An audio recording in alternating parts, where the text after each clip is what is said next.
Breaking చూస్తున్నాం. Telangana labour commissioner తో RTC JAC చర్చలు జరపనుంది. తమ డిమాండ్లను నెరవేర్చాలంటూ ఆర్టీసీ జేఏసీ ఇప్పటికే ఆర్టీసీ యాజమాన్యానికి సమ్మె నోటీసులు అందించింది.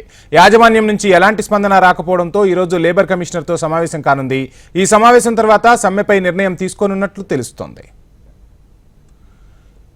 ఇదే అంశానికి సంబంధించి ఫుల్ డీటెయిల్స్ మా ప్రతినిధి ఆర్కే అందిస్తారు. ఆర్కే.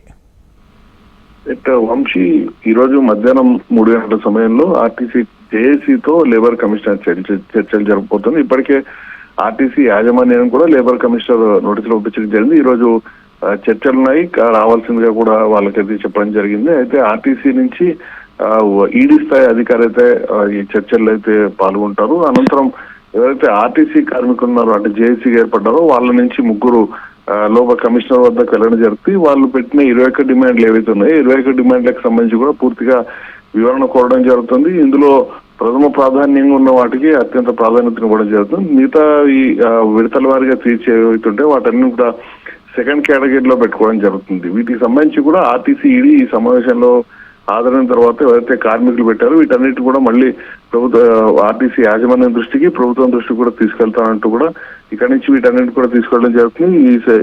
ఏవైతే వాళ్ళ హామీలున్నాయో వాటన్నిటి కూడా మరొకసారి ఆర్టీసీ ఎండీతో ఈడీ పూర్తిగా కూడా చెప్పడం జరుగుతుంది. అనంతరం మరొకసారి ఆర్టీసీ యాజమాన్యంతో ఈ కార్మికులతో కలిపి మరొకసారి లేబర్ కమిషనర్ చర్చలు పిలవడం జరుగుతుంది. అనంతరం నేరుగా ఆర్టీసీ యాజమాన్యమే ఈ కార్మికులతో చర్చలు జరపడం జరుగుతుంది. ఈ ప్రాసెస్ అంతా కూడా కనీసం ఒక 15 రోజులు పట్టే అవకాశం ఉంటుంది. మరోవైపు ఇప్పటికే ఆర్టీసీ జేఏసీ సమ్మె నోటీస్ ఇచ్చి 10 రోజులు అవుతుంది. 45 రోజుల లోపల వీళ్ళు ఆర్టీసీ కార్మికులు సమ్మె పైన ఒక నిర్ణయం తీసుకోవాల్సి ఉంటుంది. 46వ రోజు చేరితే మళ్ళీ సమ్మె నోటీస్ వ్యాలిడిటీ కాదు కాబట్టి 45 రోజుల లోపల నిర్ణయం తీసుకోవాల్సి ఉంటుంది. ఈ రోజు చర్చల తర్వాత మాత్రం ఆర్టీసీ జేఏసీ ఒక నిర్ణయాన్ని అయితే ప్రకటించే అవకాశం ఉంటుంది. మరొకసారి ఆర్టీసీ యాజమాన్యంతో చర్చలు ఉంటాయా లేకపోతే చర్చల తర్వాతే నిర్ణయం తీసుకునే అవకాశం ఉంటుందా అనేది మాత్రం ప్రస్తుతం కార్మికులు ఆర్టీసీ జేఏసీ అయితే స్పష్టంగా చెప్పట్లేదు.